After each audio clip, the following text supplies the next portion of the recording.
হযরত আইয়ুব আলাইহিস সালামের চরম ধৈর্য ও ঈমানের পরীক্ষা। আসসালামু আলাইকুম। হযরত আইয়ুব আলাইহিস সালাম ছিলেন আল্লাহর একজন অত্যন্ত প্রিয় বান্দা এবং নবী।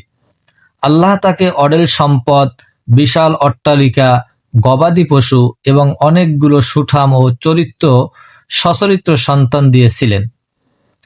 এসব নেয়ামতের মাঝেও তিনি ছিলেন অত্যন্ত বিনয়ী এবং রাত-দিন আল্লাহর ইবাদতে মগ্ন। পরীক্ষার শুরু। আল্লাহ তাআলা আইয়ুব আলাইহিস সালামকে পরীক্ষার মুখোমুখি করার সিদ্ধান্ত নিলেন। একে একে তার সমস্ত সম্পদ নষ্ট হয়ে গেল, তার বিশাল পশুরা মারা গেল, বাগান ধ্বংস হয়ে গেল। এরপর এক ভয়াবহ বিপর্যয়ে তার সব সন্তান মৃত্যুবরণ করলেন। শেষে তার শরীরে এক কঠিন ব্যাধি দেখা দিল, যা তাকে শারীরিকভাবে অত্যন্ত দুর্বল করে দিল।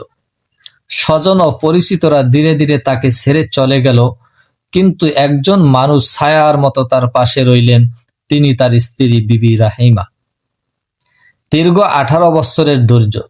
কথিত আছে, হযরত আইয়ুব আলাইহিস সালাম দীর্ঘ 18 বছর এই কঠিন রোগে আক্রান্ত ছিলেন।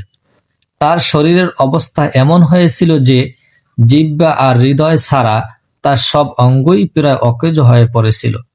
কিন্তু আশ্চর্যের বিষয় হলো, এই চরম বিপদেও তার মুখ থেকে কোনো অভিযোগ বের হয়নি।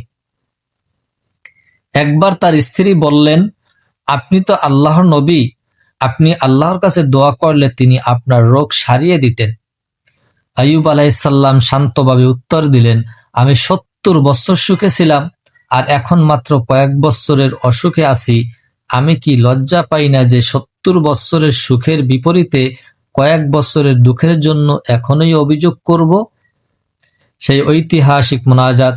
যখন পরিস্থিতি আরো কঠিন হইল, আইয়ুব আলাইহিস সালাম আল্লাহর কাছে আরজি জানালেন, কিন্তু তিনি সুস্থতা চাইলেন না, বরং অত্যন্ত বিনয়ের সাথে বললেন, তিনি সরাসরি আমাকে সুস্থ করে দিন।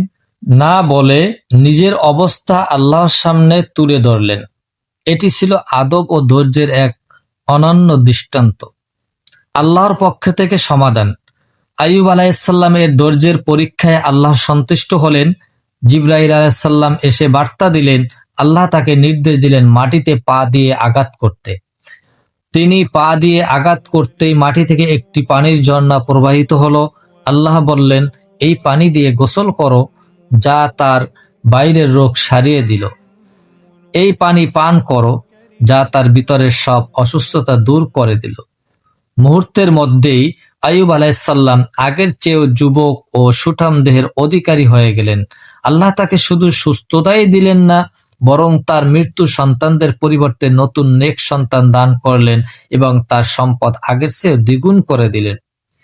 এই গল্প থেকে আমাদের শিক্ষা, বিপদে ধৈর্য, বিপদ আসলে অস্থির না হয়ে আল্লাহর উপর ভরসা রাখা, কৃতজ্ঞতা, সুসময়ে যেমন আল্লাহর শুকরিয়া করা উচিত, দুঃসময়ে তার উপর সন্তুষ্ট থাকা মুমিনের গুণ। আল্লাহর রহমত। রাত যতই অন্ধকার হোক, আল্লাহর রহমতের আলো ঠিকই ফিরে আসবে। নিশ্চয়ই আমি তাকে, আইয়ুব আলাইহিস সালামকে ধৈর্যশীল পেয়েছি। কত চমৎকার বান্দা সে! নিশ্চয়ই সে ছিল অতিশয় আল্লাহ অভিমুখী। সূরা সদ 44। আল্লাহ আমাদের সবাইকে আইয়ুব আলাইহিস সালামের মতো ধৈর্য ধারণ করার তৌফিক দান করুন। আমিন।